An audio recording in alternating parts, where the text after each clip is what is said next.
మీరు anchor yes high ఎలాగా రాండి ముందుకి రోలింగ్ హాయ్ అండి హాయ్ బిగ్ బాస్ చూస్తున్నారా చూస్తాం కదా అందుకే కదా ఇక్కడ వచ్చేసింది మనం సో ఎలా అనిపిస్తుంది షో యా నిన్నటి వరకు కొంచెం డల్ అనిపించింది లాస్ట్ వీక్ నుంచి కొంచెం బాగుంది ఇప్పుడు గేమ్స్ కూడా కొంచెం మారాయి రెగ్యులర్ గేమ్స్ ఏ పెడుతున్నారు లాస్ట్ సీజన్ అనుకున్నా ఈ సీజన్ ఈ 2 వారాలు గేమ్స్ కొంచెం డిఫరెంట్ గా బాగున్నాయి సో ఇమాన్యుల్ గారు సంచాలక్ గా కొంచెం అటు ఇటు చేశారని చెప్పి అటు చేశాడు ఖచ్చితంగా చేశాడు అదే గోల్డెన్ స్టార్ వచ్చినందుకే అంటారు ఇది మొత్తం గోల్డెన్ స్టార్ వచ్చినందుకు ఓవర్ కాన్ఫిడెన్స్ తెలియదు అంటే ఆయన కన్ఫ్యూజ్ అయిపోయాడు మళ్ళీ తర్వాత వీకెండ్ లో ఫుల్ వేసుకుంటారు కదా చిన్న తప్పు అయితే చేసుకుంటారని బ్లండర్ మిస్టేక్ చేశాడని అనొచ్చు ఓకే అంటే చాలా మంది ఇలా గోల్డ్ స్టార్ వచ్చినందుకే అలా గోల్డ్ స్టార్ హార్ట్ మీదకి తీసేసుకున్నాడు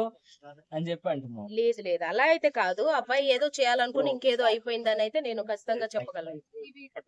ఏదో అనుకుంటే ఏదో జరిగింది అంటారు కదా అలా అయిపోయింది అబ్బాయి ఎవరినో సేవ్ అంటే ఇది కరెక్ట్ కాదు కరెక్షన్ చేద్దాం అనుకున్నాడు ఎందుకంటే నిజం చెప్పాలంటే ఆ బలూన్స్ ఉంది కదా ఊదుతూ ఉండాలి గాల్లో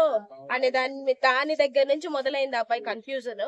ఏమో ఇలా కూడా అయి ఉండొచ్చేమో అనే ఒక రీతు స్ట్రాటజీ ఉంది కదా ఆ అమ్మాయి తీసుకెళ్లి అందరినీ మూలుల్లో గుచ్చేసింది అంటే వీళ్ళది బెట్ టాస్క్ నుంచే వీళ్ళిద్దరు కూడా మంచి సంచాలకులుగా నిర్వహించలేదు అని చెప్పి చెప్తున్నారు బెట్ టాస్క్ లో సంచాలకులు రామ్ రాథోడ్ అండ్ ఫ్లోరా గారు అక్కడ ఏంటంటే రామ్ రాథోడ్ ఇన్ఫ్లుయెన్స్ చేశాడు ఫ్లోరాని ఎందుకంటే భరణి గారు సపోర్ట్ తోనే కదా రామ్ రాథోడ్ కెప్టెన్ అయింది సో ఆ చిన్న ఇదితో రామ్ రాథోడ్ ఫ్లోరాని ఇన్ఫ్లుయెన్స్ చేసేసాడు లేదు భరణి గారికి ఇవ్వాలి అన్న ఒక ఉద్దేశంతో భరణి గారిని అవుట్ చేస్తుంటే రామ్ రాథోడ్ ఆడియన్స్ దృష్టిలో ఇక్కడ ఉండేవాడు బట్ అక్కడ భరణి గారి దృష్టిలో పడిపోతాడన్న ఉద్దేశంతో డెమోన్ పవన్ అన్నాడు మనం అందరూ చూసాం డెమోన్ కన్నా ముందు భరణి గారి కింద పడ్డారు అబ్బాయి ఇచ్చుంటే ఆడియన్స్ దృష్టిలో పైకి వెళ్ళేవాడు బట్ అబ్బాయి పాపం మెంటలీ చూసుకోలేకపోయాడు అంటే దివ్య కూడా తనుజ గారి ప్లేస్ తీసుకుంది అని చెప్పి తనుజ గారు చెప్తున్నారు ఆవిడ ఎలా తీసుకుందండి మీరే చెప్పండి తీసుకోవడం ఏంటి నాకు అర్థం కాలేదు అంటే తనుజ గారు చెప్పడం మనం అందరం విన్నాం తనుజ గారు మనల్ని అలా పోర్ట్రేట్ చేస్తున్నారు కానీ ఒకసారి మీరే చూడండి ఆవిడ రావడమే నాకు అగేన్స్ట్ భరణి గారు అని చెప్పింది ఆవిడ దివ్య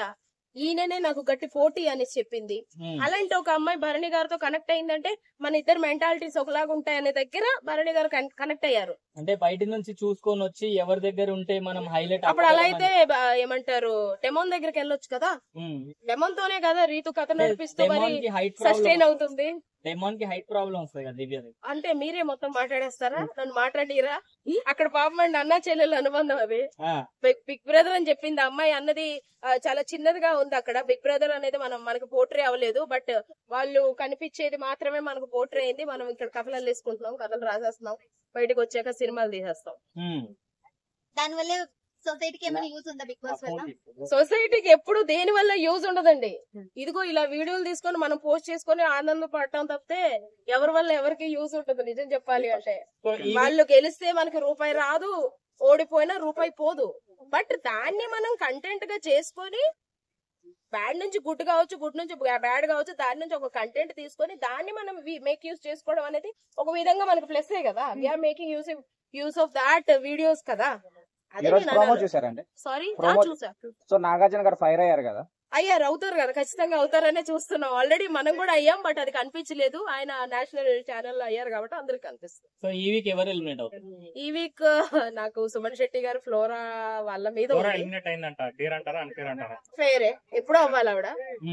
ఇప్పటి వరకు ఉన్నారంటే గ్రేటే ఆవిడ లక్కీ ఇప్పుడు మామూలుగా చూసుకుంటే పాయింట్స్ ఎక్కువ వస్తున్నాయి కదా ఆయన ఎలా ఎలిమినేట్ అవుతారు ఓట్స్ కూడా ఎవరు అంటున్నాను కదా ఫ్లోరా గారు అవుతారు వైల్డ్ కార్డ్ ఎంట్రీ వస్తున్నారు కదా రమ్య గారు వైల్డ్ పర్సన్స్ వస్తున్నారండి వైల్డ్ కార్డ్ కాదు వైల్డ్ పర్సన్స్ వస్తున్నారు నిజం చెప్పాలంటే రమ్య పచ్చళ్ళు వేసుకొని వస్తుంది ఎందుకంటే లోపల కూడా వాళ్ళకి సరైన ఫుడ్ లేదు కాబట్టి ఆమె కాస్త బిగ్ బాస్ చెప్తే నా మాటగా కాస్త చెప్తే బాగుంటది తప్పులేదు అంటే నేను తప్పుగా అనట్లేదు చాలా పచ్చళ్ళు ఉంటాయి టేస్ట్ చేసినట్టు ఉంటది నేషనల్ ఛానల్లో అడ్వర్టైజ్ కూడా జరుగుతుంది తనకి మంచిగా అంతే కదా బ్రో అడ్వర్టైజ్ జరుగుతుంది చక్కగా ఆమె పచ్చళ్ళు మంచిగా అమ్ముడిపోతాయి అక్కడి నుంచి అమ్మొచ్చు అమ్మ రే కొనకపోతే అంత కాస్ట్లీ పచ్చళ్ళు బిగ్ బాస్ పేరు చేయగలరు అంటారా బిగ్ బాస్ ఆమెకి ఇచ్చే రెమ్యూనరేషన్ లో కట్ చేసుకుంటారు అంతేగా అది కూడా ఎక్కువేనా అది కూడా సరిపోదేమో అది కూడా సరిపోదేమో నిజంగా దివ్యల మాదిరి గారు వస్తున్నారు దివ్యల మాదిరి గారు వచ్చి దీపాలు వెలిగిస్తారు దీపావళికి శ్రీనివాస్ గారు ఫీల్ అవరా శ్రీనివాస్ గారు ఏం కావాలి? శ్రీనివాస్ గారు ఇంకో దీపం ఎత్తుకుంటారు. ఆల్రెడీ ఎత్తుకున్నారు కదా. ఓకే. ఈ శ్రీనివాస్ గారు ఏముంది పాపం, ఆయన అయితే సిన్సియరే పాపం. చెప్పాలంటే ఫ్యామిలీని పక్కన పెట్టి మరి ఆవిడ కోసం అంటే మరి వచ్చారు అంటే మాధురి గారు ఆవిడ ఏమైనా బిగ్ గ్రేట్. బాస్ లో ఎవరినైనా తగులుకునే ఛాన్సెస్ ఏమైనా ఉన్నాయంటారా? వెళ్ళి అక్కడ అంత తగులుకున్న క్యాండిడేట్స్ ఎవరు లేరండి, ఆమెను భరించే క్యాండిడేట్స్ అయితే ఎవరు లేరు. ఇంకొకరు రావాలి అంతే కదా. రీతు గేమ్ ఎలా ఉంది? ఆ? రీతు గేమ్ ఎలా ఉందో చూసాం కదండి నిన్న.